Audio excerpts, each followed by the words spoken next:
Intertwined with and nestled just outside of the commercial district lies the housing and neighborhood stock.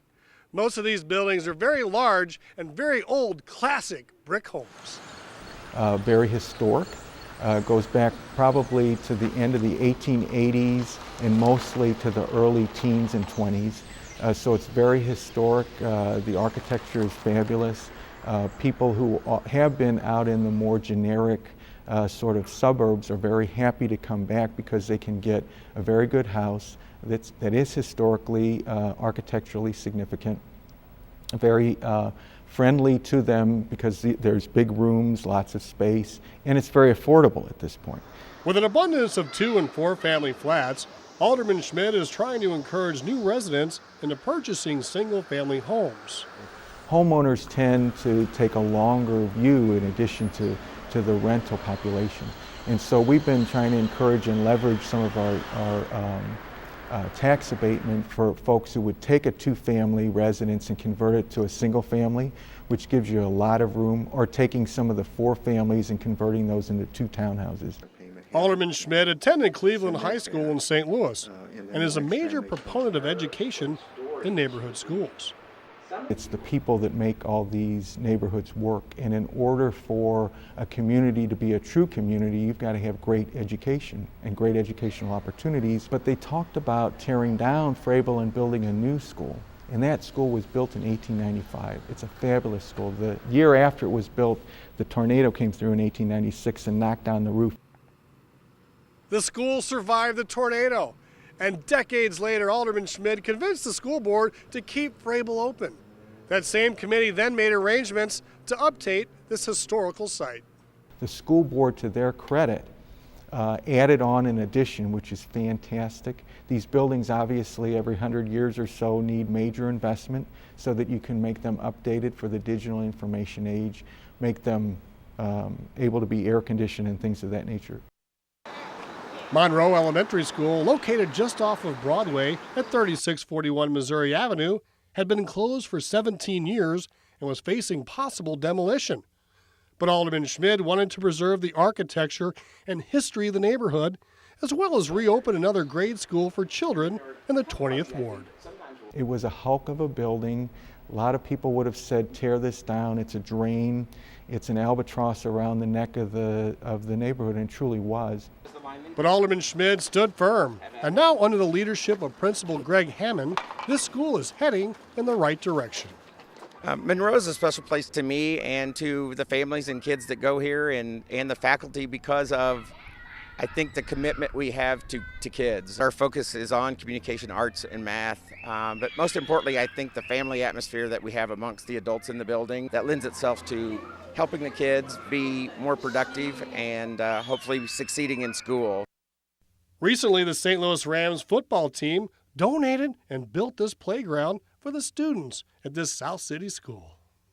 Monroe Elementary School was fortunate enough to be the recipients of the St. Louis Rams Community Outreach Program this year, which is also called Build a Playground.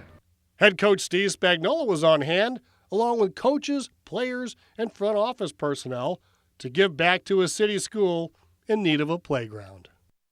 Typically before this, it was jump ropes and balls and asphalt, and now we have a true structure that the kids can climb on, slide on, and enjoy a lot of different activities on it. Concordia Publishing is an extension of the Missouri Lutheran Church Synod and is located in the 20th Ward. It has been part of the St. Louis community now for over 140 years. Each year they hold an annual event called FUN, Families for a United Neighborhood. For many years, Operation FUN was a block party, but in recent years, they've changed their theme. We've received feedback from the neighborhood that students would rather have school supplies. So now each year, prior to the start of the school year, students and families line up to claim their supplies. They get a backpack filled with markers, pencils, erasers, paper, all sorts of things, and they enjoy it very much. In addition to the school supplies, the kids get to eat hot dogs and enjoy time with their families. Dr. Kintz believes it's imperative to have the children's focus on education. Reading today is done mainly, it seems, on devices. like this. Kids are focusing all their time on their cell phone, tweeting and texting and all sorts of things. So to have them focus on books and reading material just ahead of school is a great thing. Gets them ready, gets them prepared for what they're going to encounter in school. In 1855, this site, which is now Marquette Park, opened as a reform school and orphanage for juveniles with criminal records. That was until 1915, when a famous tennis player who became St. Louis Parks Commissioner had a different idea. Dwight Davis, who won 3 titles in men's doubles and founded the Davis Cup, wanted recreation available to the working class, so he expanded the activities in the park and built a 5-acre pool in July of 1916. Residents who wanted to cool off during the St. Louis torrid summers would brave the nearby mighty Mississippi, but with the opening of Marquette Pool, the residents enjoyed what amounted to a small lake that stretched 250 by 350 feet, along with an adjacent wading pool measuring 220 by 80 feet. Over the years, the pool is downsized and alterations have been made at the rec center, but Marquette enjoys a rich history and served as the early training center for world champion boxers Corey Spinks and Devin Alexander. Today, the Marquette Center is still a hub for recreation. It's really very much like a country club. We have a swimming pool, tennis courts, baseball diamonds, a recreation center, volleyball, basketball, recreation, day camps, everything you can think of is here. And we like to call ourselves the clubhouse. The grounds also house an education center. And then you have Thomas Dunn Adult Education Center, which has a lot of computer access for people, a lot of different classes that are there so that people from cradle to grave have an opportunity to continue to learn. Alderman Craig Schmid has been so supportive in everything that we have tried to do. We said at the dedication of this building in 1991 that we have a public-private partnership. We have worked very hard with this city at a time when some members of our board suggested we might move to the county. The other members of the board took a position that we are here in the city, this is our home, this is where we started, and we're not leaving. Alderman Schmid rewarded that loyalty to the neighborhood with an upgraded parking lot across the street from the center. Lovely landscaped lighted parking lot so that the people who use our facilities and the facility next door have lovely places and safe places to park and to feel good about themselves. The mission here is education, and they continue to expand their programs. We are now a facility outpost for the St. Louis Community College, so we have a lovely state-of-the-art community college computer lab here, and we welcome people from all over the region to come to Thomas Dunn, more importantly to come to Marquette Park. Gravois Park is an excellent place to come in the 20th Ward for leisure. Although not as big as Marquette Park, this urban playground is essential for the quality of life in this neighborhood. Crime is always a concern in large urban areas, and Captain Jerry Leyschock of the St. Louis Police Department believes that visibility is a key to minimizing it. Hey, our job is to make people feel safe. That's our primary mission, make people feel safe. We want to be visible. The only way we're going to interact with you, first off, it's going to be on a friendly basis, or if there's an accident, or if there would be a crime, that's how we're going to interact. We're not looking to stop anybody and question them. This is all about visibility, making people feel safe. I love this area, so does my officers. Corporate giant Sigma Aldrich is a stalwart in the 20th Ward. Bill Seaton is the vice president for this multi-billion-dollar company, which is one of the largest employers in the city of St. Louis. We're a $2.3 billion company, and so that's our annual revenue. And then in payroll, we spend about 25% of our revenue in payroll. We have about 1,700 employees that work in the city of St. Louis, and those employees on a daily basis then spend their money here in the area. Sigma Aldrich is also an excellent corporate partner in the community. We maintain the property that's here. We cut down the trees, and we pick up the trash that's on the streets here. We feel that if we can give to the community gives back to us. Rich Schwattweiler has been a solid businessman and neighborhood leader in the area for over 2 decades. His success in business allowed him to save this historic site and try his hand in another endeavor.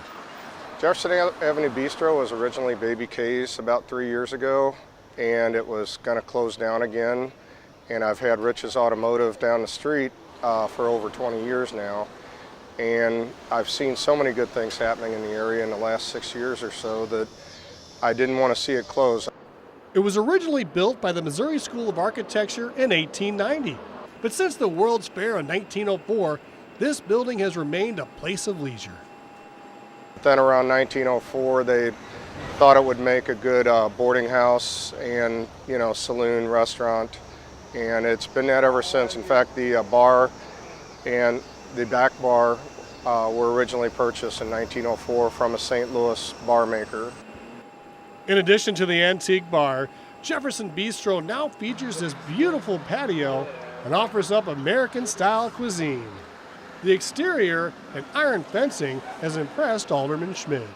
He worked to put the really great, I think it's fantastic if you have a chance to see that, his outdoor patio area, which is a raised area, very nice, it looks like brick. So I felt we needed a nice place for people to go and get a reasonable price meal and maybe a beverage and, relax somewhere in walking distance of their house or a very short drive. Alderman Schmid believes that he's probably worked with all the businesses in his ward, but says that sometimes he's got to hold the line. It's my job for businesses who are not there to basically tell them that the neighborhood would prefer that they locate someplace else. Rich Schwattweiler understands that the alderman has high standards and guidelines regarding new businesses in the 20th Ward. Having Rich's Automotive for so long, I thought it would be pretty easy to get into the restaurant and bar thing. And they were very cautious, put a lot of restrictions on me. But in the last 3 years, I've proven myself. They've lifted most of the restrictions, and he's been very helpful all through all the processes. He's helped me get some grants for some facade improvements and things. This is the family place, and they have to eat, to drinking. This is what the condition they put the city or whatever, and I'm happy because the customer's happy, I'm happy. People have experienced his knowledge, his awareness, his belief in what he does, his conviction that the city is the place to be. The 20th Ward is in the midst of a major turnaround, with construction and beautification efforts taking place, which makes this part of St. Louis the new hot spot for redevelopment. Yes, we are still affordable, but we're moving toward a point that people see great value in that neighborhood, and they're coming in droves to share in that experience. I've been the block captain down here for about 30 years, and Craig Schmid has been the alderman. And I've been behind him, I'm still behind him. He's a fine young man. He is about 20-hour-a-day guy. I might get an email from him either at 8 in the morning or at 10 at night, so he's always working for this neighborhood. I want the residents to know that I care, and that I care about them, and that I care about that community, and that's the passion that I've always had. He's a fighter and we're fighters, and he just does a very good job. They may not always like the answer they get, we may not always go along the same path, but that we are always working diligently and hard, that I'm willing to roll up my sleeves and work just as hard as anybody else, and that they know that I'm there in that struggle with them and that we're going to achieve great things together.